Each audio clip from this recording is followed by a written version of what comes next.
Información, análisis y entrevistas. Profundidad con una mirada panorámica. En Línea 1. Muy buenos días. Bienvenidas, bienvenidos a Línea 1, que se transmite por Radio USACH 94.5, que está en su cumpleaños 66. También en el canal 50.2 de la televisión digital abierta. También diario usach.cl. Santiago TV 50.1, Zapping 173, Mundo 522 y todas las redes sociales. Pero esta vez tenemos novedades. No está Daniela Figueroa porque esto del frío, que ya dice que además viene un viento polar, un frío polar, está Gonzalo Espinosa. Muy buenos días, Alejandro Guillera, aquí estamos, luego de este intenso temporal que, bueno, trajo sus consecuencias también acá en Línea 1. Nos llevó a Daniela. Así que saludo a Daniela. Tenemos una jornada bien noticiosa, están pasando hartas cosas en el país y sobre todo en el mundo, así que ¿qué le parece si vamos con el tiempo? Sí, porque también va a ser noticia que dice que vienen unas heladas polares, pero mientras tanto, ¿cómo está? A ver, vamos a lo que ocurre ahora mismito. Perfecto. Bueno, ahora actualmente, según la Dirección Meteorológica de Chile, en Santiago a las 7:15 se registró una temperatura de 4,9 grados, una humedad del 100% y está nublado. ¿Qué se espera para la mañana, la tarde y la noche? Por la mañana nublado, por la tarde nublado también y en la noche nubosidad parcial variando a despejado. También, bueno, se esperan temperaturas que pueden llegar hasta los 4 grados bajo cero en los siguientes días debido a las heladas que mencionaba usted, Alejandro Guiller, recientemente. Eso es a partir de hoy, mañana. De hoy en adelante. Ya, o sea, prepararse porque todo puede empeorar. Está el invierno, pues está cayendo agua. Piénsenlo así, está cayendo nieve. Claro. No vamos a tener sequía, así que esa es la parte buena. La parte mala es que para que haya nieve y se mantenga frío, si no hay nada que hacerle. Y vienen unas corrientes heladas que algunos dicen que son polares, que se van desplazando. Bueno, pero así está la cosa, sobre todo en la zona de la cordillera de la costa, valles, precordillera, en las regiones de Valparaíso, Metropolitano, O'Higgins, Maule, Ñuble y Biobío. Y hay una alerta ya, pero esta vez no por lluvia, sino por heladas. Eso sí que esto quema mucho los jardines, exactamente, verduras, sí. Las cosas así. Es todo un problema para alimentos. la agricultura. Sí. Vamos con la restricción vehicular, el tránsito, que hoy afecta a los vehículos catalíticos con sello verde, con los dígitos 8 y 9, y sin sello verde, a cuyos vehículos tengan patente 6, 7, 8 y 9. Así que eso con la restricción vehicular en este minuto. Bueno, como es habitual, siempre hacemos una pregunta del día y hoy las noticias se concentran en el gobernador de Santiago, Claudio Orrego, quien está enfrentando complicaciones con la justicia, que está imputado por presunto fraude al fisco. Entonces la pregunta es a usted, ¿qué le parecen estas acusaciones? Para ordenar la respuesta y hacerlas concretas es infundadas, fundadas, debería renunciar. Bueno, ahí está la pregunta del día en nuestras redes sociales, Radio USACH y Santiago TV. Pueden votar por alguna de estas alternativas con respecto a la situación judicial que enfrenta el gobernador de Santiago, Claudio Orrego, luego de este polémico coaching. Sí, coaching. Bueno, le voy a decir que vamos a ir con los resúmenes de noticias y ahí va a aparecer el coaching. Titulares en Línea 1. El ministro del Trabajo y Previsión Social solicitó la renuncia a la superintendenta de Seguridad Social, suceso, Pamela Gana Cornejo, en el marco del escándalo de las licencias médicas. La cartera señaló que respetará los procesos de alta dirección pública para el pertinente reemplazo, según dictamina el Servicio Civil. El presidente de la Cámara Baja, el diputado de Renovación Nacional, Juan Miguel Castro, descartó este lunes renunciar a la presidencia de la corporación tras los cuestionamientos en su contra por revelarse un viaje que hizo al extranjero durante una semana distrital entre 2022 y 2023. Yo no tengo por qué presentar una renuncia si no he cometido ninguna falta al reglamento. Mi conciencia queda absolutamente tranquila, aseveró el parlamentario. Personal de Carabineros y de la Fiscalía incautó una serie de dispositivos tecnológicos pertenecientes al gobernador metropolitano Claudio Orrego Vicuña. Diligencia que tiene relación con la causa penal derivada de un informe de Contraloría que advirtió un eventual mal uso de fondos del gobierno regional en beneficio de su campaña a la reelección.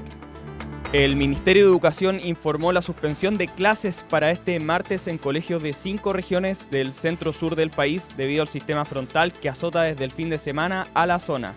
En específico, se trata de unos 218 establecimientos distribuidos en 41 comunas entre las regiones de O'Higgins, Maule, Ñuble, Biobío y la Araucanía. La Cámara de Diputadas y Diputados aprobó la reforma integral al sistema de adopción.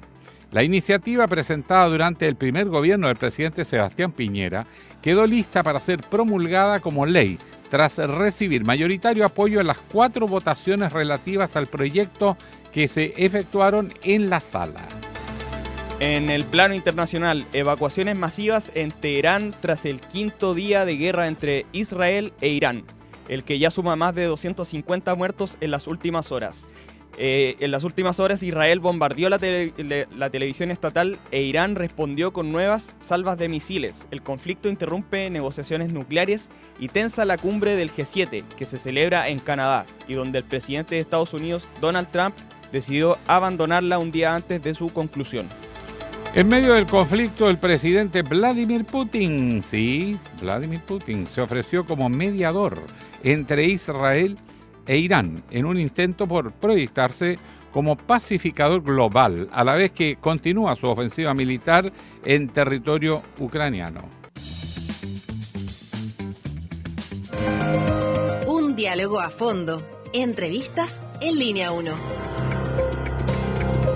Bueno, en medio de todo este conflicto, que ya es un conflicto armado bastante abierto, no es una guerra declarada, muchos esperan que esto no va a seguir escalando a otros países de la región, pero el nerviosismo está instalado, hay temor, y eso está repercutiendo en la economía de corto plazo, pero también, ojo, con el largo plazo. Y de ello vamos a conversar con la economista y académica de la Facultad de Administración y Economía de USACH, nuestra eterna colaboradora Marcela Vera. Marcela, una vez más pedimos su apoyo para entender esto que está pasando y hasta dónde puede llegar. Muy buenos días. Muy buenos días, Alejandro. ¿Cómo estás? Yo con frío, mirando con cierta aprensión lo que está pasando en el Medio Oriente, primero choqueado por lo de Gaza, que ya no tiene palabras el lenguaje para poder describir esa barbaridad, pero además una guerra que parece extenderse, y eso obviamente tiene muchas repercusiones. Vamos a hacer más adelante un análisis político, pero ahora en particular que queríamos analizar el impacto inmediato en la economía mundial. Sabemos que empieza la guerra, empieza a subir el precio de los combustibles y la inflación. ¿Cómo se puede evaluar a esta altura el impacto que está teniendo ya un conflicto que tuvo un Irán que reaccionó más de lo que se esperaba?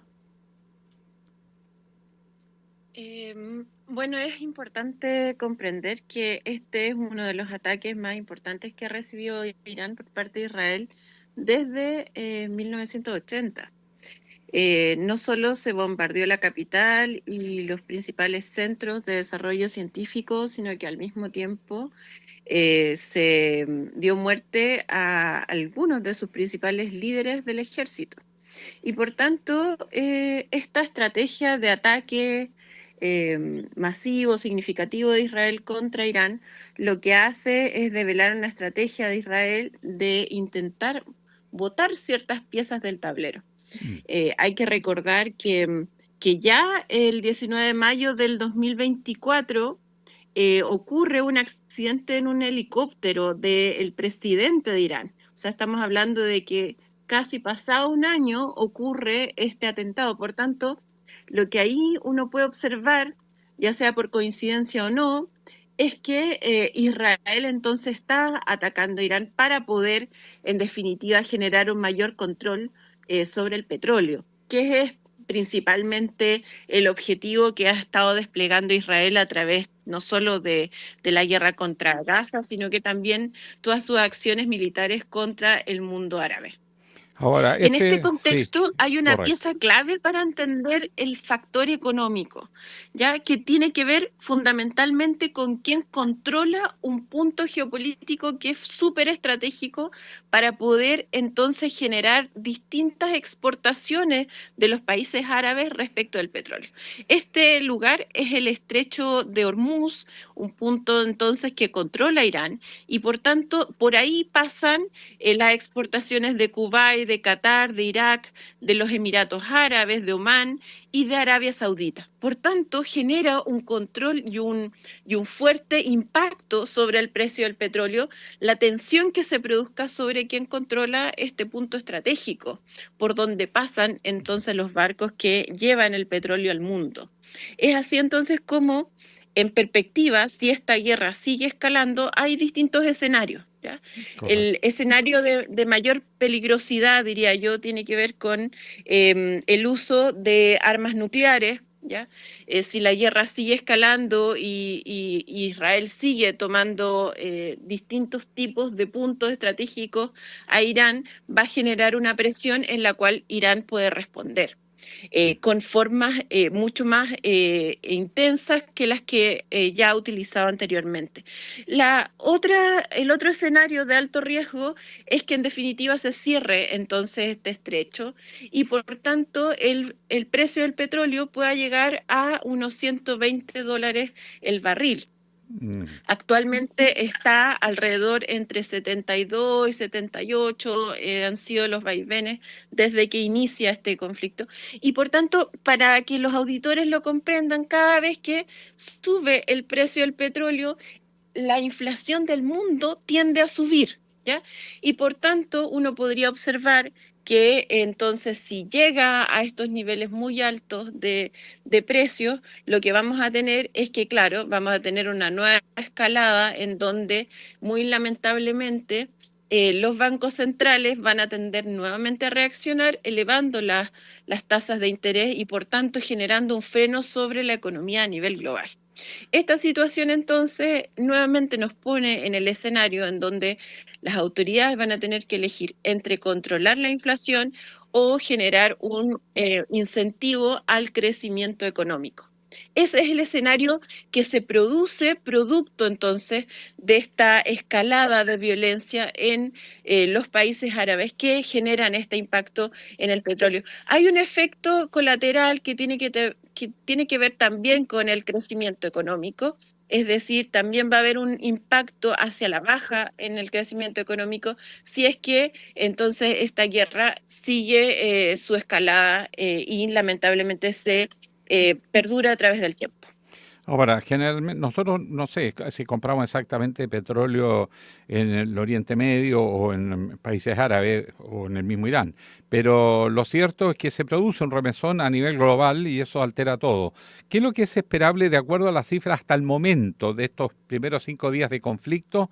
¿Cómo está reaccionando? Porque me da la idea que, por lo menos en Europa, el efecto del petróleo está, como decía un analista, como montaña rusa, que sube, que baja, que sube.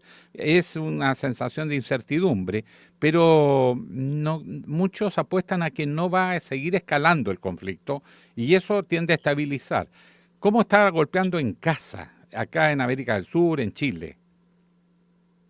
Bueno, en efecto, el precio del petróleo hoy está a $74 el barril. Eh, Hay que recordarle a los auditores que hasta hace poco, en mayo, el valor era 63, 62, y llegamos a estar en torno a unos $90 el barril en el momento, digamos, en donde existía un mayor nivel de inflación en el año 2024. Entonces, por tanto, digamos, el precio actual nos muestra de que en efecto sí va a haber un leve impacto sobre los procesos inflacionarios. Chile no le compra petróleo a esta zona, compra principalmente a Brasil, Ecuador y Angola.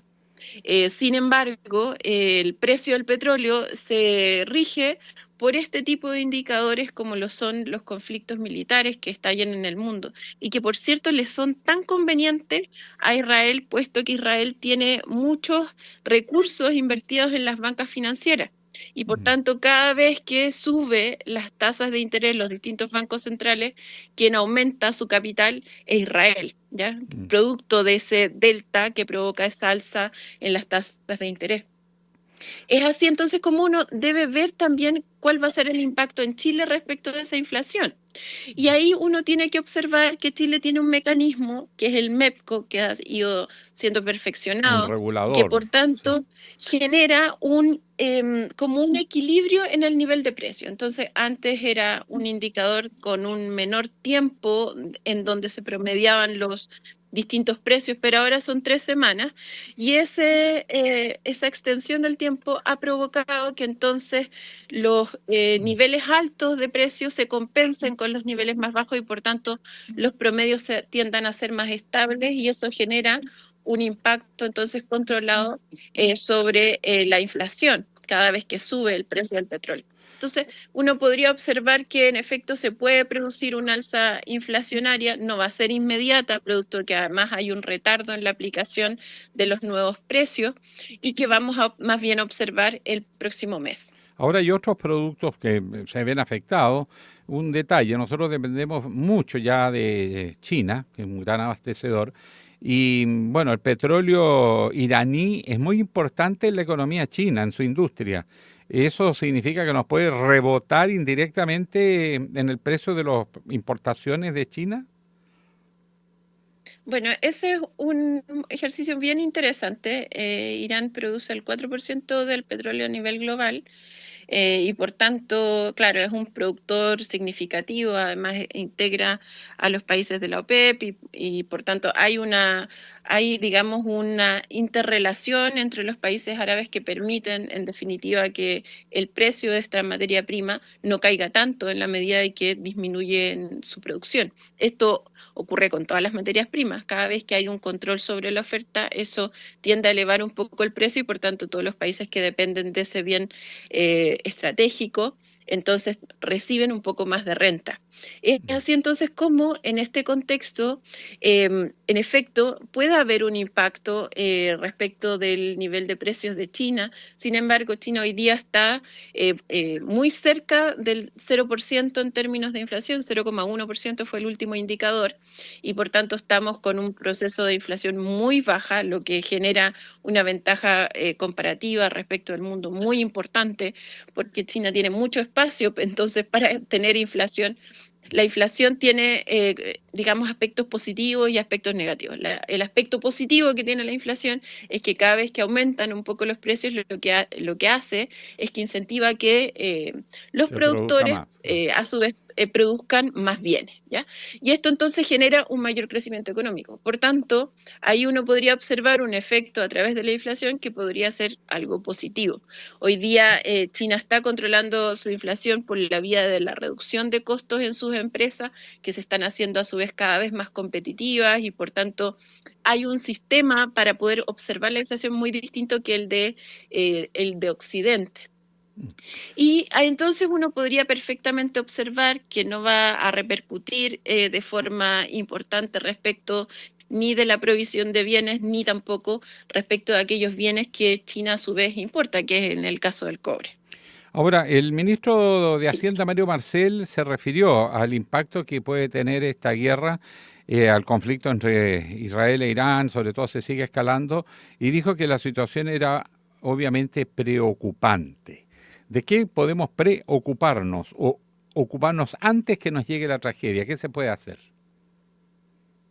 Sí, bueno, en efecto, el escenario es preocupante. O sea, sí, yo les ponía los escenarios más riesgosos que tienen que ver básicamente con el uso de armas nucleares o que la guerra se extienda más de un tiempo acotado de reacciones frente a, ¿cierto? A la reacción militar, por ejemplo, que presenta Israel o Irán en este contexto. Entonces, claro, si eso se mantiene a través del tiempo, va a generar en efecto una presión sobre el petróleo y en Chile vamos a percibir entonces una alza inflacionaria que va a impedir que el Banco Central siga bajando la tasa de política monetaria. Uno ya observa que el Consejo del Banco Central ya está tomando posiciones respecto de cuál va a ser la siguiente definición respecto de nuestra tasa de política monetaria, y muy seguramente la van a mantener en el mismo nivel, producto de precisamente estas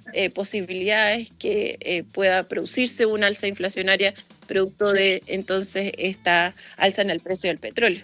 Es así entonces como nuestra economía en términos internos sí se va a ver impactada producto de esa decisión del Banco Central, puesto que no va a haber el suficiente incentivo para producir mayor crecimiento económico. Muchas gracias, profesora.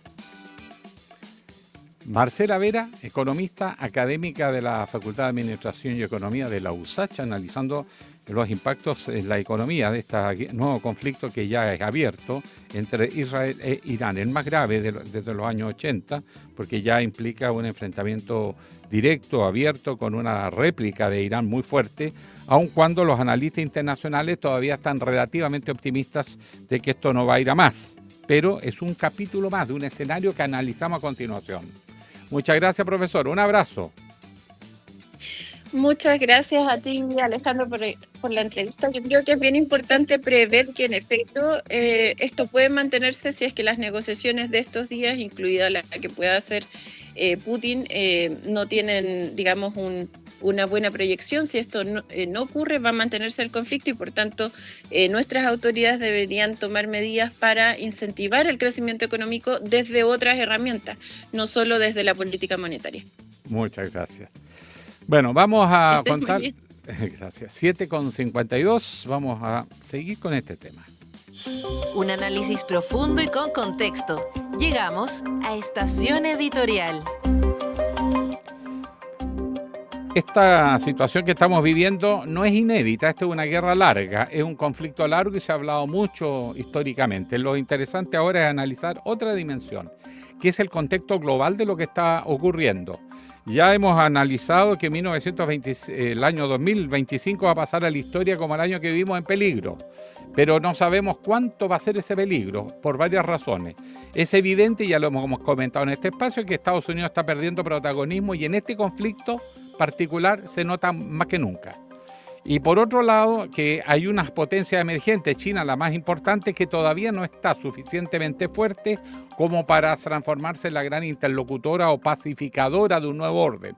Por consiguiente, al no ser capaz Estados Unidos de mantener el orden mundial que hemos conocido, justo o no, es otra discusión, y China tampoco está todavía en condiciones de asumir un rol más determinante, quedamos en el medio. Y como decía Gramsci, en estos interregnos de hegemonía de potencias que van a la baja, potencias que van hacia arriba, se producen, mire, las peores morbosidades, dicen algunas de las interpretaciones que ha hecho de esta frase, que tiene varias versiones. ¿Qué es lo que está ocurriendo? Es que Estados Unidos importa menos. Si usted se da cuenta, Israel está tomando decisiones muy graves sin consultar a Estados Unidos. Estados Unidos es informado, sabe lo que está pasando, pero no puede intervenir, ya no tiene capacidad de influir ni inducir. Ni lo pudo hacer Biden, ni lo puede hacer ya Trump. Ese es el primer dato de la causa.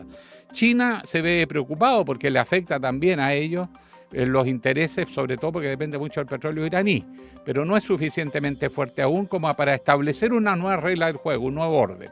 Entonces las potencias intermedias se desatan y empiezan a copar. Mire el dato. Por un lado, tenemos que Vladimir Putin se ofrece de mediador. Esto le da la gran oportunidad de ser una suerte de pacificador, de controlador de un conflicto. Pero además lo dejan con las manos libres para intervenir en Ucrania, y los ucranianos son los más preocupados de salir perdedores de esto. Por otro lado, Inglaterra, Alemania y Francia, sobre todo Inglaterra, está apoyando ya abiertamente a Israel, porque finalmente, no olviden, Israel y todos los países en Medio Oriente, en sus diseños de limítrofes, etcétera, fueron creados por Francia e Inglaterra después de la Primera Guerra Mundial. Ellos armaron el puzzle del Medio Oriente y se tomaron zonas de influencia que después fueron perdiendo. Estos países recuperaron su autonomía, pero con una serie de conflictos que quedaron por ese diseño pro-europeo, no pro-árabe. En este momento, Israel actúa sin preocupar a Estados Unidos, le da lo mismo lo que opine Europa. Europa se ve obligado a ir a apoyarlo porque les estabiliza el Medio Oriente, no confían en los árabes, no confían menos en los iraníes, y eso mismo hace que necesiten de este Estado que está ahí, gendarme, y muy poderoso militarmente y dispuesto a apoyarlo en una guerra larga, por lo tanto están en una posición de ventaja, por eso ataca tan abiertamente a Irán. Irán, por su parte, trata de articular una defensa, pero son aliados más débiles y no tiene tanta espalda para aguantar, porque además tiene problemas internos. Israel pegó en el momento justo, cuando Irán está con problemas internos por rebeliones e insatisfacciones contra el régimen de los ayatolás. Siguen actuando otros actores. El caso de Turquía mira esto con gran preocupación y también empieza a ver cómo se acomoda en este escenario. Pakistán es una potencia nuclear y es cercana a Irán. No está tan dispuesta a meterse en el conflicto abiertamente, pero está allí. Es decir, el mapa del mundo está hoy sin control.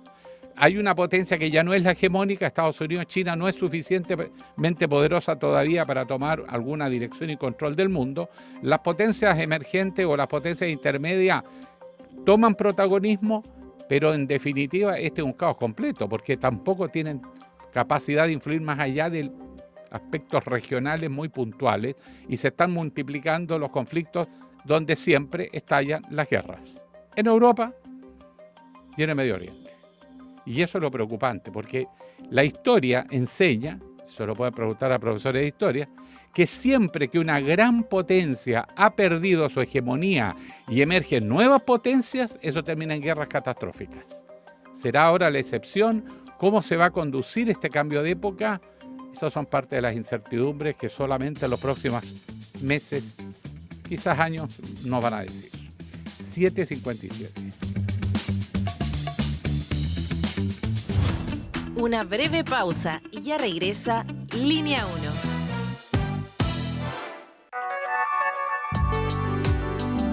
Es la hora en Radio USACH.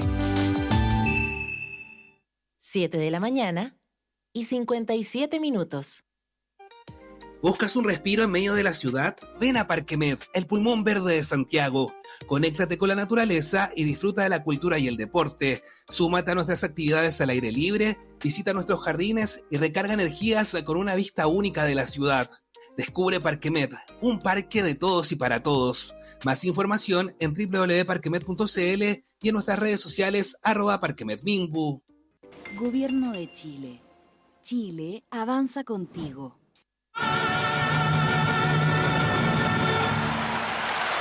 Oye, la embarró. Este loco nació con un talento innato. O sea, eso es un mito. Hay gente que quizás como este loco tiene una predisposición para ciertas cosas, pero en realidad el arte se basa en el estudio, en la práctica, y no sé, horas y horas de ensayo, de formación, de aprender teoría, de equivocarse. A él una y 100.000 veces más. le gusta La historia detrás de cada estilo musical. All You Need Is Love. Las influencias culturales. todo De lo lunes a que viernes, la vida. 11 de la mañana, Menos que a otro, es verdad. por Radio USACH y Santiago Televisión. Estuvo bueno, eso sí, pero no es magia, pues. Al final la música es el resultado de la interacción social. Sé parte de nuestra franja cultural en Artes y Oficios los lunes y viernes a las 17 horas. Teatro, danza, música, cine, artes visuales, literatura, tradición y vanguardia. En Artes y Oficios conocemos más del trabajo que existe detrás de cada creación realizada por las y los protagonistas del mundo artístico, cultural y patrimonial y de su impacto en nuestra sociedad. La invitación es a discutir la cultura con todas sus aristas. Juntémonos en la 94.5 los lunes y viernes a las 17 horas. Radio USACH, nuevas voces.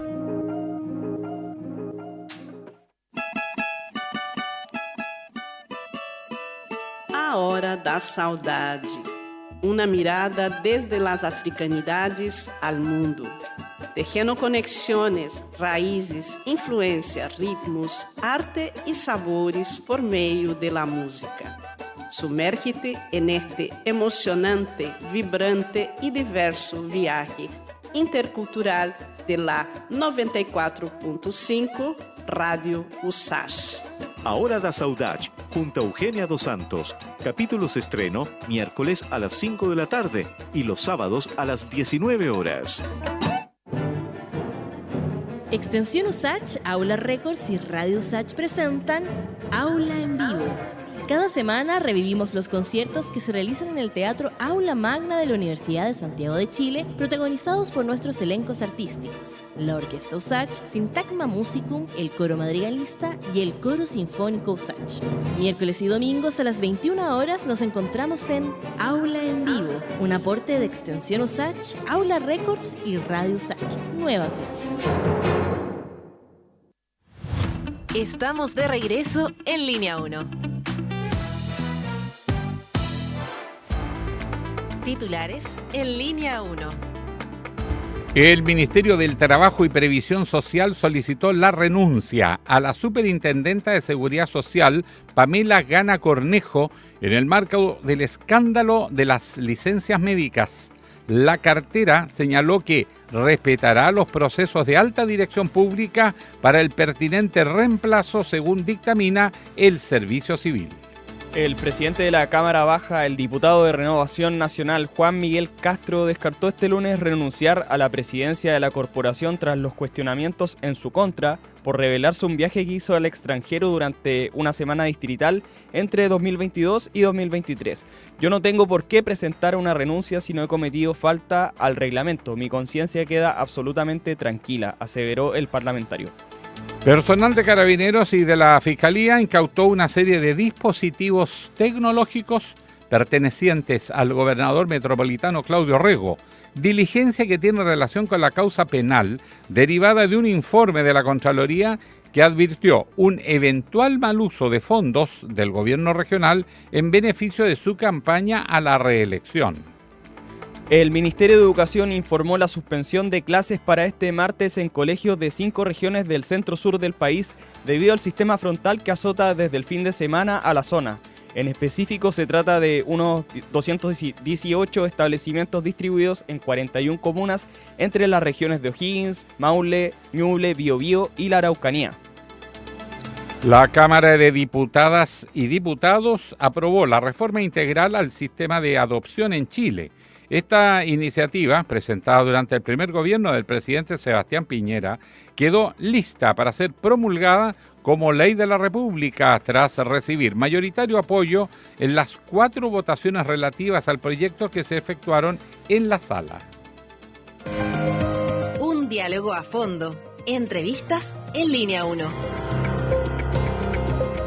Y a propósito de la guerra, de los vientos de guerra que están azotando al mundo, sobre todo en el Medio Oriente y en el límite de Europa con Asia, surgen una serie de incertidumbres. Todos dicen hay que tomar medidas precautorias porque esto puede seguir escalando y encontrarnos en un escenario tremendo. Y la seguridad alimentaria aparece como un eje esencial.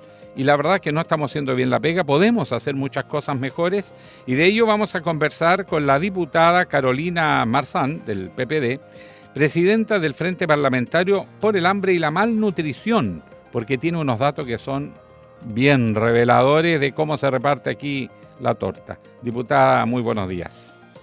Hola, ¿cómo estás, Alejandro? Un gusto saludarte y un gusto de poder hablar de este tema, además que en realidad no es muy del día a día esta discusión, así que me alegro mucho de que se esté visibilizando porque es una realidad que existe y que golpea, duele y que tenemos que trabajar por ella.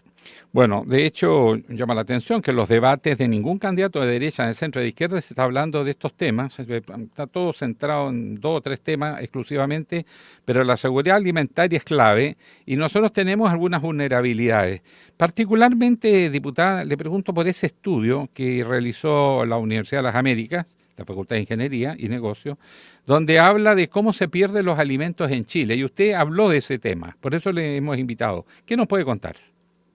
Sí, mira, a ver, lo que pasa es que hoy día actualmente tenemos cifras que son muy lamentables y que existen con respecto a la inseguridad alimentaria y a la inseguridad alimentaria grave, que son distintas en el sentido de que cuando tú hablas de inseguridad alimentaria grave, estás hablando de aquellas personas en Chile que bordean los 800.000 personas que no tienen alimento para llevarse en el día. O sea, en un día o más no comen absolutamente ningún alimento, nada. Y cuando hablamos de inseguridad alimentaria son aquellas personas que bordean los 3 millones de habitantes de nuestro país que no tienen alimento de calidad, alimento sano en general. Entonces, todo esto genera obviamente, por un lado, obesidad, sobrepeso, porque cuando hablamos de malnutrición no estamos hablando de desnutrición. La gente confunde un poquitito sus temas. Entonces, este estudio que se levantó justamente con respecto a estos datos, habla de que hay 5,6 millones de toneladas de alimento que se pierden en nuestro país y que es una cifra alarmante. Y se pierden porque no hemos legislado respecto a ello tampoco. ¿Cómo Hoy día la se pierde Comisión de- tanto alimento? Mira, se pierde por varias razones en realidad. Se pierde porque, bueno, desde el inicio, cuando el alimento se embala, digamos, o sea, primero desde la tierra, cuando uno habla, si hablamos de frutas y de verduras, sabemos que primero hay crisis hídrica. Ya ahí tenemos una crisis climática, una escasez de agua que obviamente hace que el producto de la tierra, que ese es el sano, el inocuo que llega a la mesa diaria y que tampoco se tiene mucha conciencia respecto a ello del trabajo de los campesinos y campesinas. La escasez hídrica ha golpeado primero la producción de alimentos, por un lado.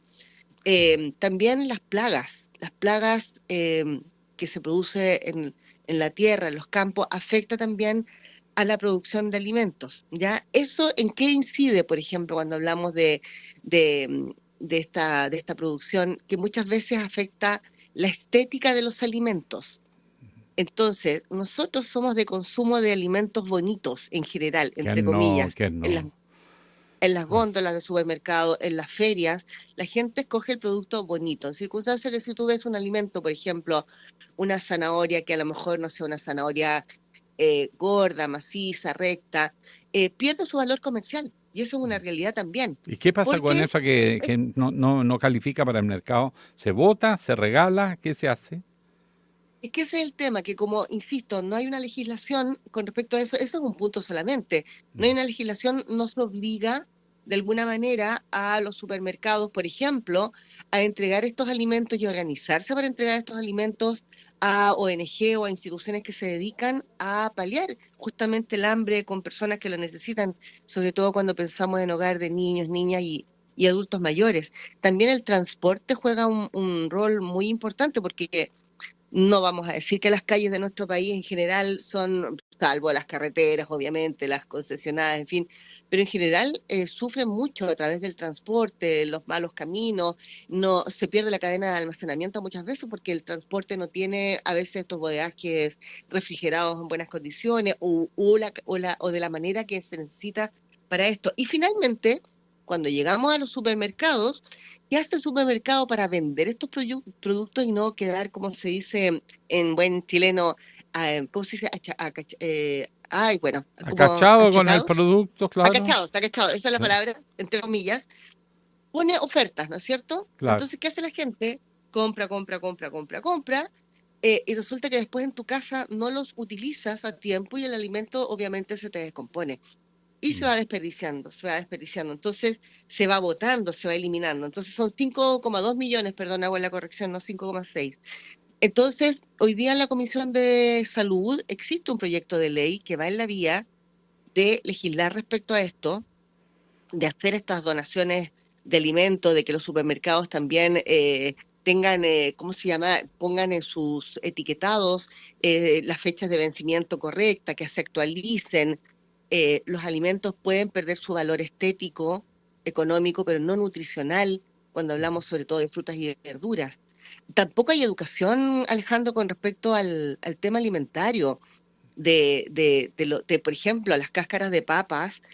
Yo he estado en muchas actividades donde hablamos del desperdicio de alimentos y las personas desechan, por ejemplo, en general, las cáscaras de papas y eso se transforma en desecho orgánico, ¿ya? Sí, claro. En circunstancias que si tú eso lo trabajas, puedes dorarlas, puedes meterlas, no sé, al horno, si tienes, en fin, y lo transformas en entre comillas, esto como snack o papita frita, pero la diferencia es que es una papita frita, o sea, una papita dorada sana.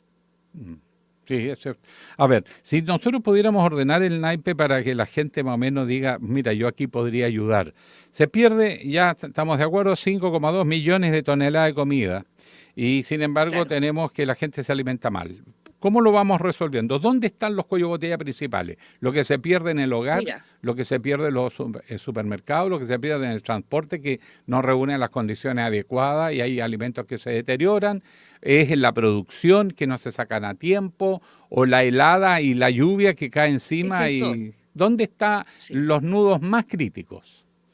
Todos son nudos críticos, todos son nudos críticos, pero si nosotros hablamos de cómo las personas pueden obtener alimento y alimentarse de manera sana, quienes objetivamente en nuestro país y en el mundo, ojo, sufren de malnutrición o quienes se ven más afectadas por crisis de distinta índole son las mujeres. Y son las niñas en general, sobre todo cuando hablamos de América Latina y el Caribe. ¿Por Y las qué? mujeres por una razón, por una razón, eso te iba a contestar, Ah, bien simple y que se habla, pero que no se pone en la mesa de manera firme. Primero, porque las mujeres tienen una mayor brecha salarial. Eso. Por otro lado, en las mujeres el desempleo golpea más fuerte. Finalmente, también la responsabilidad de las mujeres en general de los cuidados. La mujer que puede trabajar también se dedica al cuidado en su hogar, la mayoría. También las mujeres tienen mayores lagunas previsionales justamente por esto mismo. Y lo otro, que las mujeres en general, y eso es de siempre, yo creo que tú lo has vivido o lo viviste, siempre van a sacrificar su alimento para alimentar a su familia. Siempre, siempre. siempre, siempre el trozo de alimento más grande para el hombre, por una cosa cultural y que se ha ido enseñando. O se entrega el alimento a los niños en lugar de pensar en que el alimento tiene que repartirse en cantidades iguales. La mujer siempre va a sacrificar el alimento propio por alimentar bien a su familia, a sus hijos, a sus hijas, a su pareja, a las personas con las que ella vive y cuida. Ahora, en este cuadro que estamos viendo, además hay ciertos temas que es la continuación de esto, ¿no? Uno es aprovechar bien lo que se produce y no lo estamos haciendo. Lo otro es incentivar algún proceso industrial de que pueda aprovechar estas cosas y hacer su producto. Usted señalaba las papitas fritas, ¿no es cierto?, con cáscara. La cáscara, Las dicen, ahí papas, está claro, eso es un por ejemplo. ejemplo, O sea, sí. tener una industria un poquito más innovadora. Yo no sé si en otras partes del mundo se están haciendo experiencias interesantes al respecto. Mira, en Chile, en el mercado Lo Valledor, yo lo visité, bueno, lo he visitado en varias ocasiones, pero la primera vez que lo visité me gustó mucho una experiencia que ellos tienen al interior del mercado. Ellos son un mercado que tiene una conciencia social y un trabajo social bien importante. Llegan vehículos de ciertas organizaciones y llevan alimentos y entregan alimentos que están en esas condiciones que yo te contaba, con su valor nutricional intacto, pero con una estética que ellos saben que como mercado no lo van a poder distribuir y lo desechan, ya lo entregan, lo dejan a disposición. Y al interior del mercado hubo un proyecto que se financió con fondos del gobierno regional en Santiago, en la región metropolitana, que costó 150 millones de pesos. Y construyeron un laboratorio que es muy pequeñito, y en ese laboratorio, que es maravilloso, todos estos desechos de alimento, lo que te decía yo, por ejemplo, los restos de alimentos de las hojas de betarraga, los restos de las papas, en fin, ellos los procesan ahí, los transforman en alimentos sanos, equilibrados, inocuos. Cuando yo fui aquella vez ya se habían hecho los equilibrios de sabor, de sal, los testeos con la gente, en fin, y los iban a poder entregar, entonces, para hacer cremas, sopas de valor nutricional muy importante y muy alto, y así, además, amainar todo este desecho alimentario que se hace y que se deja mucho. En las ferias, tú ves que también es una crisis muy grande, mucha gente adulta mayor, muchas familias, cuando se levanta una feria, recogiendo restos de comida. Claro. Y eso es, si bien es una realidad muy dolorosa, porque no hay personas, porque existen personas que hoy día no tienen alimento sano, que hay adultos mayores que de repente es la única posibilidad de alimentarse con una bolsa de alimentos que le entrega el sistema de salud, nada más, y otros solamente con una taza de té y un pan, y también es una realidad. Entonces eso también lleva a la obesidad, estar alimentándose de pan, y la gente muchas veces ironiza con eso, ironiza con cómo esta persona está mal alimentada, si mira el exceso de peso que tiene, en circunstancias que ese exceso de peso, malnutrición, es por mala alimentación también. Entonces, ese experimento, por ejemplo, esa experiencia del mercado, se ha replicado en otros lugares, no a nivel de este laboratorio que se hizo ahí, pero sí, por ejemplo, el gobierno ha levantado ecomercados a lo largo del país, pero son programas, no es un proyecto de ley que va a quedar instalado. Si los ecomercados y todas estas propuestas que tiene el gobierno no lo legislamos, como por ejemplo el proyecto que nosotros tenemos de seguridad y soberanía alimentaria, que actualmente se encuentra en la Comisión de Agricultura, que crea es un proyecto marco para la promoción justamente de la seguridad y la soberanía alimentaria nutricional. Usted mandó un país. oficio, entiendo, al gobierno, a la Secretaría General de la Presidencia, que es el puente entre el gobierno y el Congreso, para darle celeridad a esta ley marco, ¿no?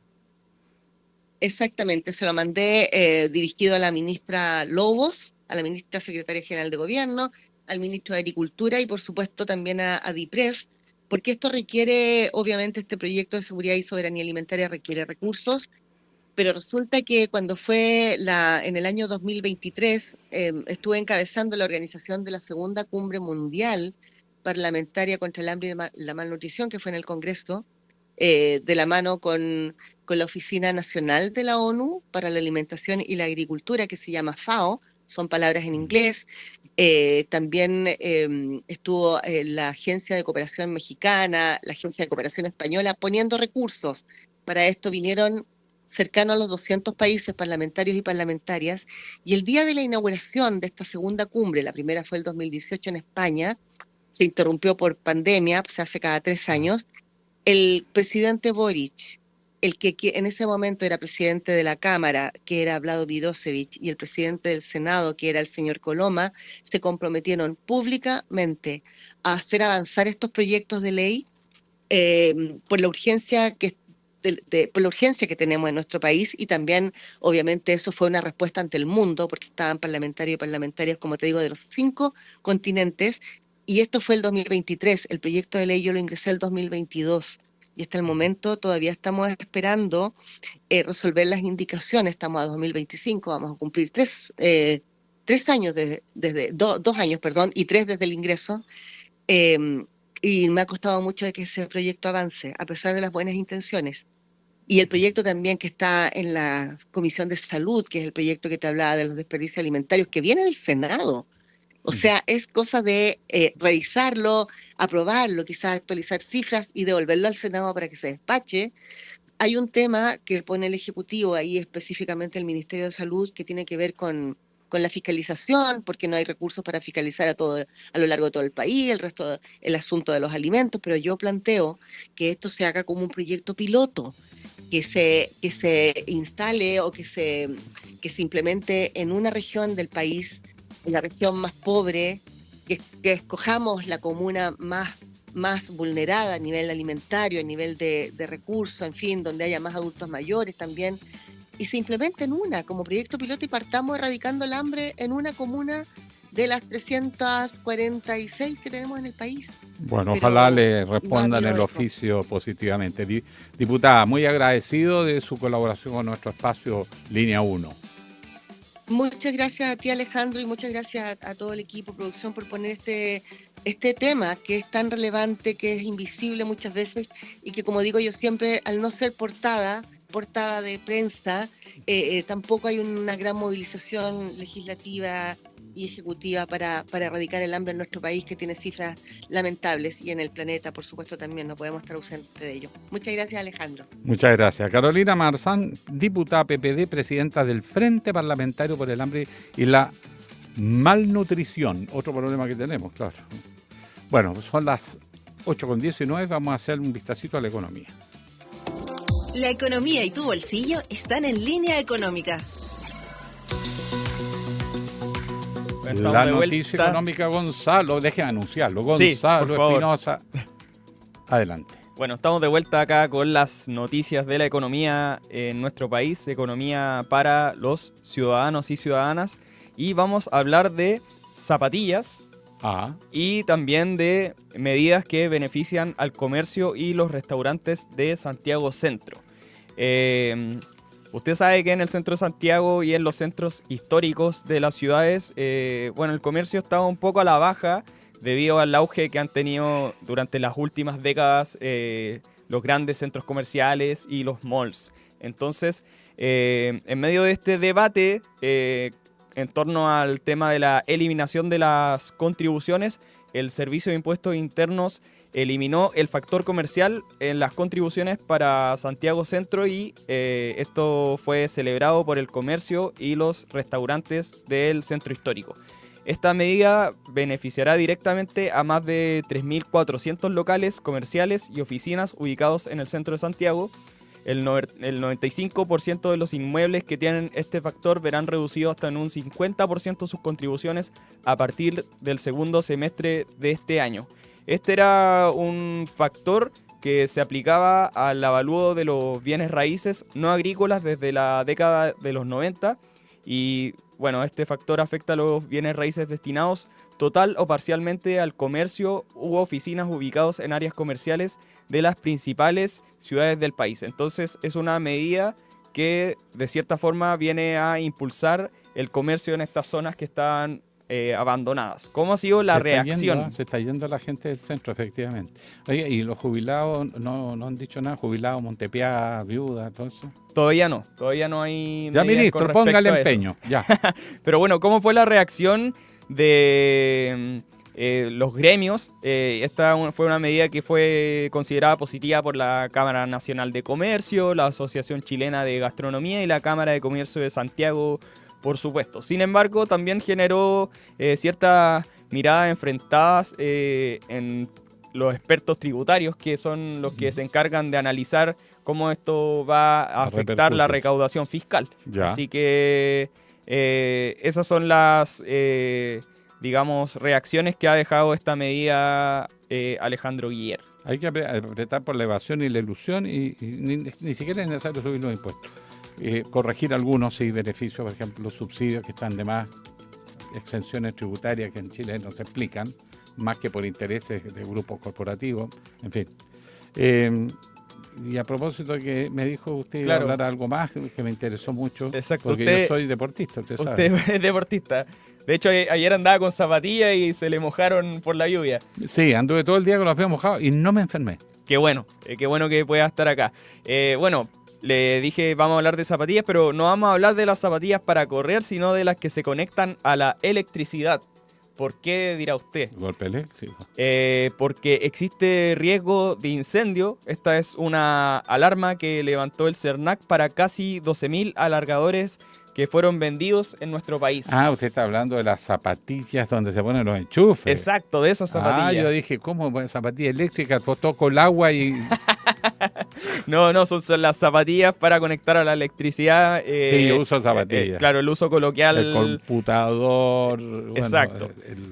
Cargar el teléfono, todo eso. Ya. Como le contaba, existe un problema con la resistencia óhmica de estas zapatillas. La resistencia es lo que hace que se controle el flujo de la electricidad. Ya. Por lo tanto, al haber un problema con la resistencia, hace que este alargador se caliente más de lo que se recomienda y puede causar un incendio. Uy, entonces, yo lo tengo metido entre puros libros y papel y ya. Exacto. El organismo advirtió sobre los artefactos comercializados por Walmart entre abril y junio de este año sin certificación SEC vigente y recomienda suspender su uso de manera inmediata. Estos alargadores son de marca Hyper-Tough y no cuentan con la certificación de la Superintendencia de Electricidad y Combustibles, lo que implica un riesgo de incendio.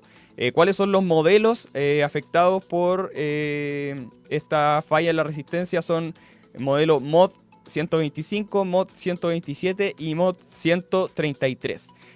Hasta el momento, afortunadamente, no se han reportado accidentes asociados al uso de estos alargadores, pero se recomienda que si usted lo compró, no lo utilice más.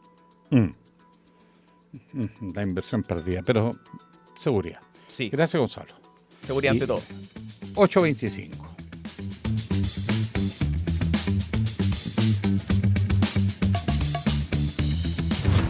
Una breve pausa y ya regresa Línea 1.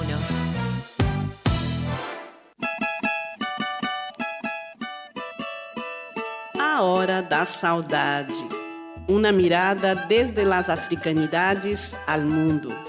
Tejendo conexiones, raízes, influência, ritmos, arte e sabores por meio de la música. Sumérgete en este emocionante, vibrante e diverso viaje intercultural de la 94.5 Radio USACH. A Hora da Saudade, junto a Eugenia Dos Santos. Capítulos estreno miércoles a las 5 de la tarde y los sábados a las 19 horas.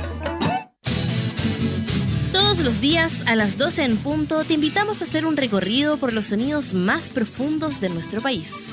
El alma nacional.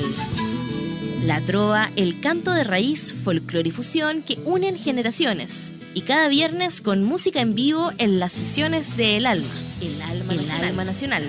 Justo al mediodía, un encuentro diario con la música chilena por la 94.5 FM Radio USACH y en el 50.2 de la televisión digital abierta.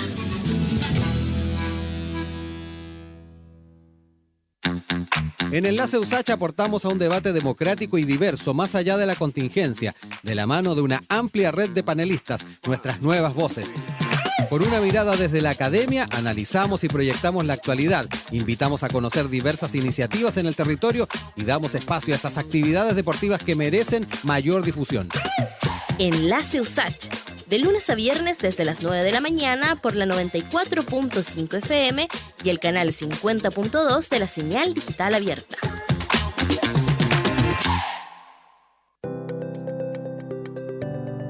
Hola, soy Nicolás Fernández, psicólogo y más conocido en Instagram como Un Psicónico. Te invito a escuchar Estado de Ánimo, un programa donde hablaremos de salud mental en serio, sin tecnicismos ni frases vacías, junto a interesantes panelistas. Desde la contingencia nacional, las relaciones, el cansancio cotidiano y esas emociones que no siempre sabemos nombrar. Porque cuando Chile piensa, ¿cómo se siente? Estado de Ánimo, para hablar, pensar y sobre todo acompañarnos. Estado de Ánimo. Capítulo estreno, martes 17 de junio a la 1 de la tarde. Radio USACH, 66 años de historia. Nuevas voces, nuevas formas de escucharnos. Si tus pases te van al córner como los míos o más lejos y no logras el gol, tu lazo con el fútbol es romántico. Entonces Reino Fútbol es para ti. Una conversación íntima sobre el mundo del balompié. Reino Fútbol todos los domingos a las 16 horas a través de Radio USACH.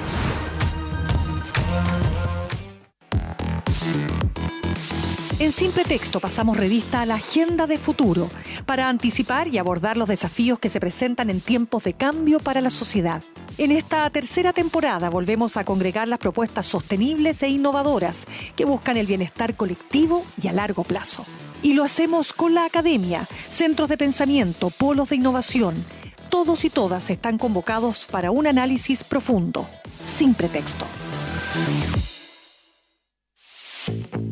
Este 2025 te invitamos a Somos Expertas, Nuestra Voz.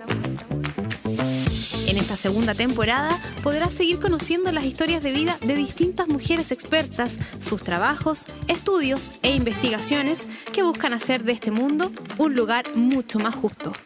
Conéctate a Somos Expertas, Nuestra Voz, cada miércoles y sábado a las 13 horas por la 94.5 FM, el canal 50.2 de la televisión digital abierta y en nuestras plataformas digitales.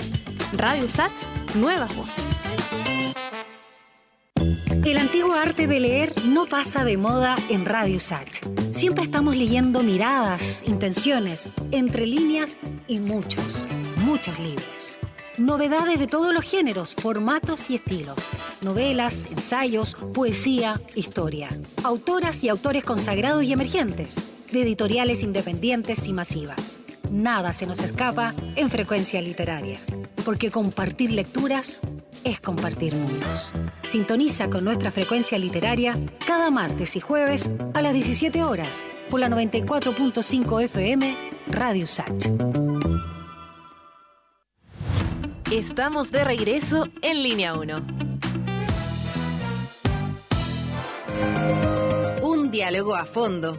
Entrevistas en Línea 1. Sonó la campana y llegó el profesor. ¿Se acuerda cuando se decía antes? Ahora aquí sonó la campana y empezaron las primarias. Y se han ido, ¿cómo se llama?, tensionando.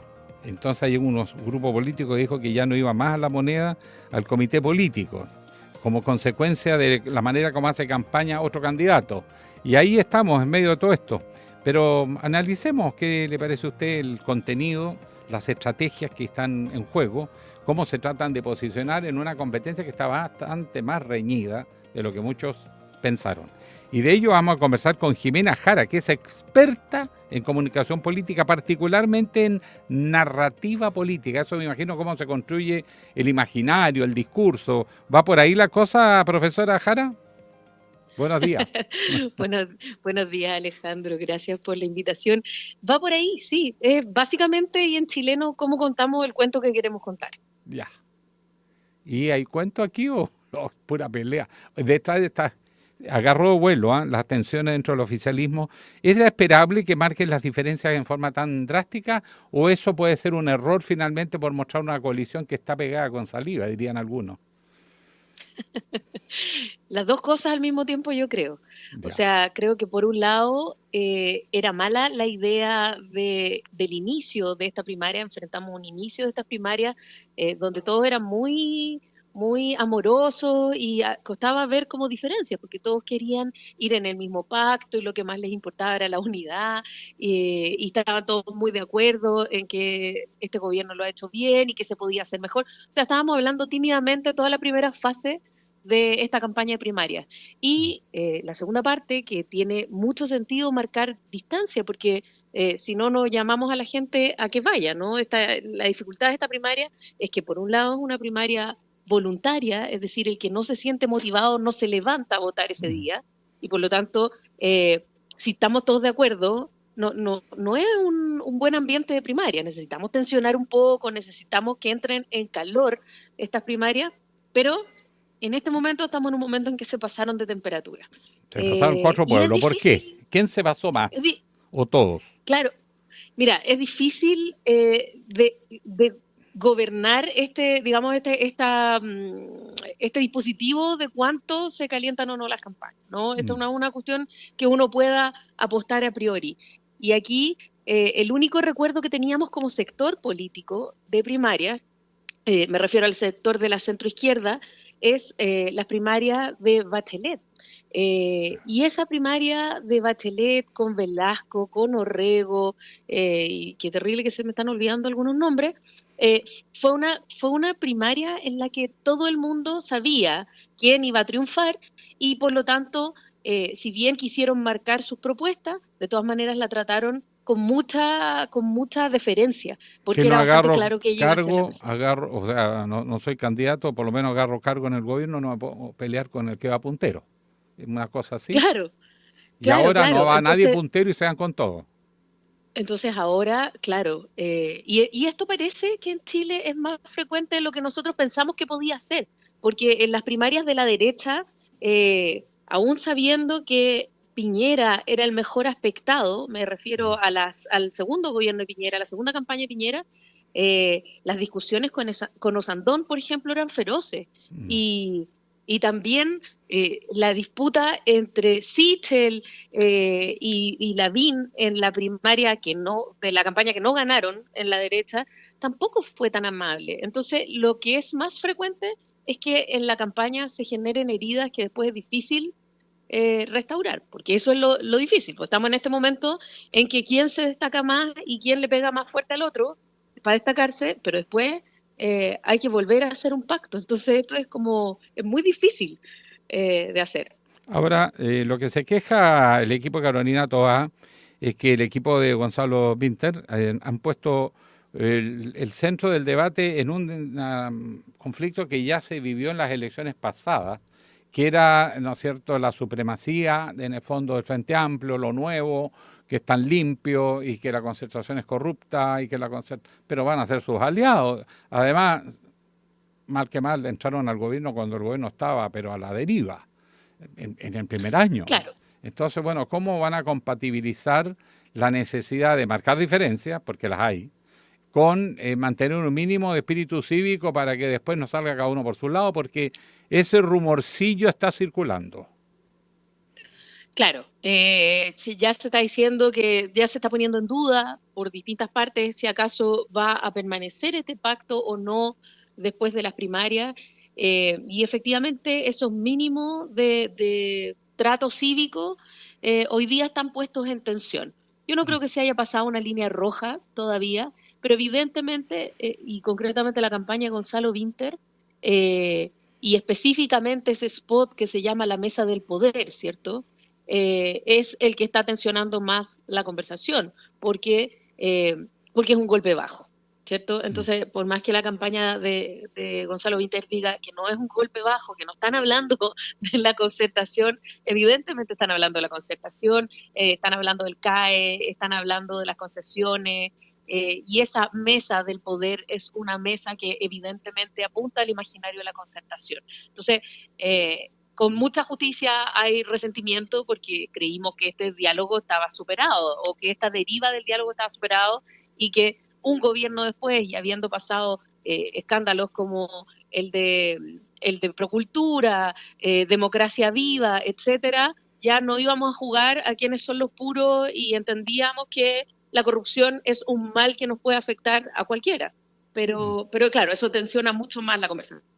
Ahora, el hecho de pareciera ser que tanto Winter como Jara piensan que Carolina Toá es el enemigo a vencer en esta elección primaria, o el rival a vencer en esta primaria, y disparan contra ella porque hay poco fuego cruzado entre los otros candidatos. El objetivo es debilitar a Toá.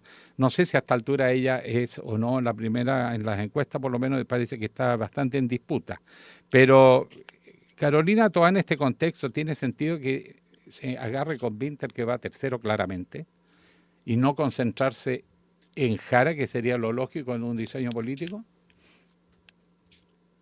Claro.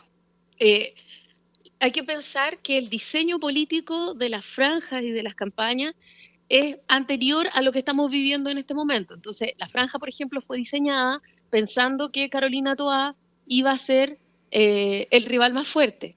Entonces está pensado, por ejemplo, desde el lado de Gonzalo Winter, para pegarle a Carolina Toá, que era a quien quería ganarle la ventaja, más que a Janet Jara. Ahora, hoy día lo que ocurre es que está en disputa quién está liderando para estas primarias. Algunos dicen que ya es Jara, que pasó a Carolina Toá. Entonces, claro, hay poco fuego cruzado y hay harta crítica concentrada en Carolina Toá. Y hoy día Carolina Toá tiene que tomar una decisión estratégica, que es a quién le devuelve el golpe. Va a perder el tiempo peleando con Gonzalo Winter, que es quien está más abajo en esta disputa, o va a enfrentar a Janet Jara, y eso es, al parecer, lo que ha salido a hacer en los últimos días, un poco representándole al Partido Comunista y al sector que representa a Janet Jara, algunas inconsistencias en materia, sobre todo como de política internacional. Ahora, en términos de lo que ganó cada uno en este primer round, por lo menos posicionó a Gonzalo Winter, que está bastante desaparecido. Ahora todos están hablando de él y de cómo se agarraron con Toá. No fue, por lo tanto, necesariamente un mal diseño mirando los resultados estrictamente en la primaria. Después cómo se arma de nuevo la casa, se verá, pero parece que tan mal no le fue. Claro, o sea, Gonzalo Winter tenía una apuesta y era aparecer. Claro. Recordemos que en los debates de la semana pasada nada más hubo un nivel de disputa o de debate entre Janet Jara y Carolina Toá, y Gonzalo Vinter salió a decir, bueno, como ellas se están peleando, mírenme a mí, ¿no? Entonces, esta necesidad de ser visto y de que pongamos foco en lo que está haciendo Gonzalo Vinter, él lo logra con este spot que es muy puntúo, por decirlo en chileno, y claro, no le sirve en realidad ninguna de las otras dos candidaturas el inflarle ese globo a Gonzalo Vinter. Lo más sabio en ese sentido es ignorarlo, pero también es difícil porque es animoso. Claro, bueno, Entonces, Jara no lo entonces, toca, no. claro, Ella tiene, todo su objetivo no es Vinter ni Mulet. claro, ellas tienen otra, o sea, aquí la disputa está entre ellas dos y yo creo que lo que Eso no fue. el gobierno... Perdón, ¿Cómo, perdón? está entrecortada la comunicación, Jimena. ¿Sí puede volver un poquito atrás? Ah, ya. Entonces, no sé dónde nos quedamos. En la última frase. Ah, que digo que hoy día probablemente lo que vamos a ver es una disputa mucho más fuerte entre Carolina Toá y Janet Jara, sacando o intentando sacar a Vinter de esta conversación. Pero Vinter, obviamente, en este juego se va a resistir a ser sacado. Entonces, en la medida en que el conglomerado del socialismo democrático sea más o menos disciplinado y no responda a esto, no vamos a estar haciendo crecer una disputa que no le da nada a la candidatura del socialismo democrático. O sea, hoy día, si son disciplinados los comandos de Janet Jara y de Carolina Toá, que son las que están compitiendo más fuerte, la disputa debería enfocarse únicamente en quién tiene al frente. La otra, o sea, las dos mujeres hoy día deberían ser quienes están disputándose los conceptos, las propuestas, etcétera. Y además, como queda este pedacito nada más de campaña y ya han sido presentados los protagonistas, lo que toca ahora en términos narrativos es darle muy fuerte a las propuestas. Y yo creo que eso es lo que viene. Ahora, para ir más o menos cerrando estas primeras semanas de campaña, el asunto escaló tanto que el gobierno ahora está haciendo llamados a la calma, sobre todo después que el socialismo democrático se restó de participar en el comité político del gobierno. O sea, de alguna manera le están diciendo al gobierno que Toá parece ser la candidata oficialista que defiende al gobierno y los fundadores toman distancia porque encuentran que todo fue malo en seguridad o que no se corrigió la igualdad o en fin, o sea, estamos en un escenario que se desplazó el responsable de sacar la cara por el gobierno. Claro, y pasa que, por ejemplo, Gonzalo Vinter partió su campaña diciendo que él estaba muy orgulloso del gobierno del presidente Boric, y a medida que han ido pasando las semanas, ha estado menos orgulloso, al parecer, o lo reivindica en el discurso, pero parece que el gran enemigo de Gonzalo Vinter sigue siendo la concertación y un modelo que este gobierno igual ayudó a profundizar y a blindar, y en el entendido de que eso permitía bienestar a todo Chile. Entonces, ojo con cómo vamos a expresar la crítica del modelo, porque ya el gobierno, o sea, el Frente Amplio ya ha sido como protagonista de este gobierno. Entonces, también tiene que salir a dar respuesta, y en eso se le está olvidando esa parte al candidato. Ya, ahora hay que mirar al futuro, porque lo que ha llamado la atención es que además están discutiendo en torno a la agenda que pone la derecha, pero no hay una agenda de esperanza, ¿no es cierto?, de sueño, del Chile posible, cómo salimos de esto. Hay pesimismo, la gente se ve media fría frente a este proceso eleccionario en general y más prevalece el voto rabia. Entonces, mi pregunta es, ¿cómo salvan en una semana la necesidad de llenar un vacío? El vacío de falta de narrativa, de promesa, de sueño. Claro, lo que tú dices, Alejandro, es muy cierto, y efectivamente lo que uno ya empieza a ver muy tímidamente en la franja al menos es propuestas. Es decir, la narrativa de la campaña tiene dos patas. La primera es el protagonista o la protagonista y la segunda es la promesa. Y este ya es claramente el tiempo de la promesa. O sea, ya no queremos más conocer quién es el candidato o la candidata, de dónde viene, cuál es su historia, sino que qué es lo que propone para Chile, ¿no? Y en este sentido, por ejemplo, Jaime Mulet, que está muy lejos en esa disputa, tú lo puedes ver en la franja que tiene algunas propuestas en salud, tiene propuestas en seguridad, tiene propuestas en vivienda, uno le podrá gustar o no, pero ya entendió y ya pasó al tiempo de la propuesta concretamente. En el caso de Janet Jara, ha sido bastante más lenta, en los debates ha esbozado algunas de sus propuestas, en la franja ninguna. En el caso de Gonzalo Vinter, la propuesta es genérica y está hablando de un modelo de desarrollo y de innovación distinta, y ha hecho algunas propuestas concretas en los debates también, por ejemplo, en el caso de la paternidad, de maternidad subrogada, etcétera, tratamientos de fertilidad. Y en el caso de Carolina Toá, también está pasando ya a propuestas, y en su franja hay propuestas en seguridad, propuestas en salud, y entonces en los días que se viene el ofertón, como quien dice, ¿no? La carne a la parrilla. Claro, toda la carne a la parrilla. Tiene, vamos a ver qué tan buena es la carne. Escuchar a Matei, también. tiene que escuchar a Matei, ofrezcan. ¿Cómo era la cosa? No es tan así, Jimena, ¿verdad? Bueno. Ojalá que no. Ojalá que no. Muchas gracias, Jimena. Es un agrado. Gracias, Alejandro. Que estén bien. Un abrazo. Estamos muy bien, muy bien. Ella es Jimena Jara, periodista experta en marketing político, acá en Línea 1. 8:45. Frío, que te quiero frío. Un riguroso análisis y contexto de la actualidad de Chile y el mundo en Línea 1. Sí, pues son las 8:45 y el temor, la noticia ahora se va a ir al frío, porque dicen que viene, Gonzalo, ¿cómo viene el frío? Te vi entrar y me dio frío. Claro, quedó abierta un poquito la puerta y entró ahí el viento. Claro, se esperan heladas para los próximos días a partir desde el miércoles, porque, bueno, luego de que se despeja el cielo, claro, comienzan las heladas. Así que vamos a hacer un repaso de cómo va a estar la temperatura en la zona central. Como les comentaba, desde el miércoles comienzan las heladas y las temperaturas estarían rondando entre los menos 1 grado y 0, ascendiendo a la tarde hasta los 14. Eso en Santiago, ahora, desde el miércoles. Desde el miércoles, sí. Entonces, la zona del sur capitalino, en las comunas de Paine y Wynn, sentirán incluso temperaturas aún más bajas. En estos sectores habrían mínimas entre menos 2 y 0 grados, mientras que hacia la cordillera, hacia San José de Maipo, se espera un descenso cercano a los menos 4. Al poniente y el norte de Santiago, por ejemplo, en la comuna de Tiltil, se presentará el próximo miércoles mínimas entre menos 1 y 1 grado. Tanto en María Pinto, en la provincia de Melipilla, los termómetros descenderán hasta los 0 grados. Eso con respecto a los sectores, digamos, de la periferia de la capital. Y vamos a ver la actualización del tiempo. En este minuto en Santiago se registran 5 grados. Eso es lo que podemos informar por ahora.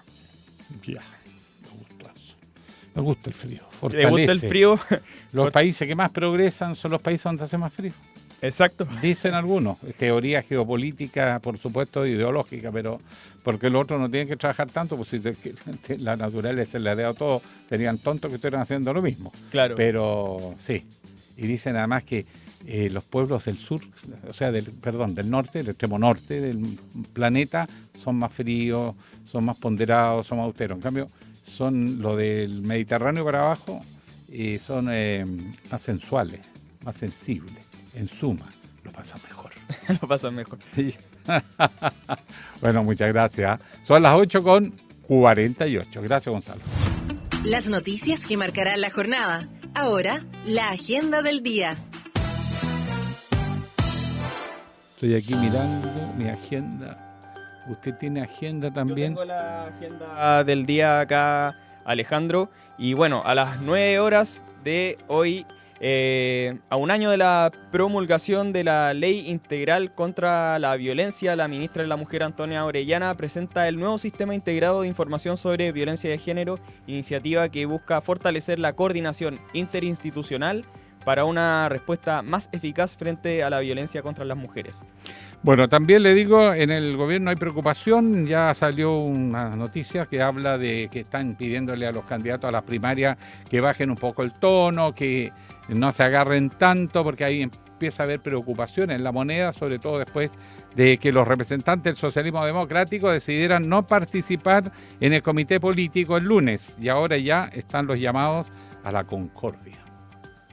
Y bueno, a las 9:30 horas, la Comisión de Salud del Senado tramita el proyecto sobre eutanasia. Están invitadas la ministra de Salud, Jimena Aguilera, y la subsecretaria de Salud, Andrea Al-Bagli. ¿Qué opina usted, Alejandro Guiller, del tema de la eutanasia? Yo estoy de acuerdo, es la muerte digna. No se trata que maten a alguien, sino que la misma persona que está mal puede dejar expresado su voluntad de que no, cuando todavía está lúcido, de que no lo sometan a experimentos o a gastos millonarios que arruinan a toda la familia sin ninguna chance, y que lo único que hacer es aumentar el dolor y el sufrimiento. Conozco gente que se decidió hacer una propia eutanasia. No me den agua, no me den comida, y a los 8 días murió.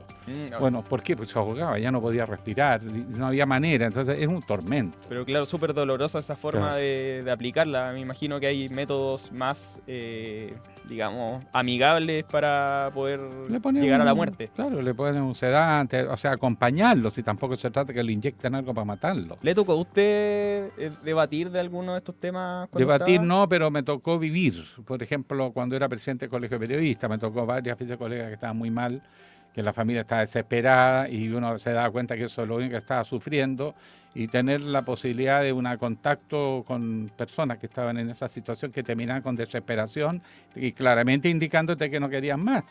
Y la familia seguía pidiendo cosas y gastándose lo que no tenían. Bueno, sí, me ha tocado. Por eso que cuando uno es viejo, sabe más por viejo que por diablo. El vivir es lo que más enseña. Y este tema yo creo que hay que resolverlo bien. No se trata de generar situaciones ambiguas, que se preste a deshacerse de alguien sin su voluntad, porque hay viejitos que quieren luchar y luchar hasta el último segundo. Hay que respetar eso, pero también protegiendo a la persona cuando ya no ha podido tomar decisiones, perdió todo, y lo único que ve es que se está ahogando en vida. Bueno, por ejemplo, ver mecanismos que sean legítimos y que estén regulados. Es mi modesta opinión. Claro, es un cogollito a su pregunta. Dar garantías para la vida digna y también para la muerte digna, sí. Alejandro. Hay un proyecto antiguo que lo pusieron finalmente en agenda. Ojalá se vea con altura de miras, porque como digo, hay que tener cuidado, que aquí no se trata de que la gente lo aproveche o simplemente tenga una sensación superficial. Ya está viejo, ya que no. Se tiene que reflejar en la ley muy claramente las circunstancias y las condiciones para que ello ocurra. Bueno, había una preguntita del día. Exacto, acá yo tengo los resultados de la pregunta del día que le habíamos hecho a nuestro público a través de nuestras redes sociales en Radio USACH sobre la situación judicial del gobernador de Santiago, Claudio Rego, que está imputado por presunto fraude al fisco. Le preguntamos a nuestra audiencia que qué le parecían estas acusaciones, y un 22% afirmó que son fundadas, un 29% dijo que debería renunciar, mientras que un 48% señaló que son infundadas. Ya. ¿Me permite un cogollito? Por alcanzo un minuto. Mire, una autoridad puede cometer faltas. No toda falta significa gravedad tal que haya que destituir. Lo que está pasando con el presidente de la Cámara de Diputados, o que pasó con la anterior presidenta de la Cámara de Diputados, nos debería enseñar. Castro no ha cometido delito. Ahora, los reglamentos permiten eso que él hizo. Mal lo puedes destituir, como algunos están pidiendo, con aprovechamiento político. Como lo hubo cuando Carol Caliora era la presidenta de la Cámara, que la obligaron a renunciar por presión política, desestabilizar la mesa, por errores cometidos por el fiscal, y que hasta aquí no asume ninguna responsabilidad ni consecuencia, pero afectó la gobernabilidad de la Cámara de Diputados. O sea, aquí hay una tendencia, por favor entiéndanme bien, no digo que no haya sanción a las faltas, pero tiene que ser proporcional a la falta, porque lo que yo veo es que los fiscales y los jueces están más preocupados de destituir personas que es de combatir el narcotráfico. ¿Cuánto tiempo no hace que te informen de algo importante en materia de persecución criminal o lavado de dinero, etcétera? Esto es un distractivo para destruir la institucionalidad con las propias instituciones del Estado. Mientras tanto, el narcotráfico, el crimen organizado, pasa por el lado y los fiscales mirando para otro lado. ¿Por qué? Porque tienen miedo, díganlo, no se quieren meter. Entonces mejor llaman la atención por otro lado. Cuidado con eso, opinión pública tiene que ser más crítica. No se coma todo lo que sale en los medios. Claro, equilibrar ahí la protección de la democracia con la persecución de la corrupción y también la promoción de la transparencia y que no se convierta en una destrucción de la institucionalidad.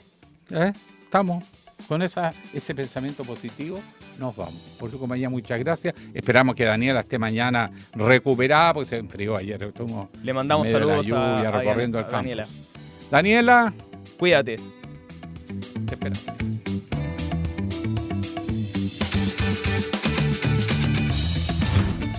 Información, análisis y entrevistas. Profundidad con una mirada panorámica. En Línea 1.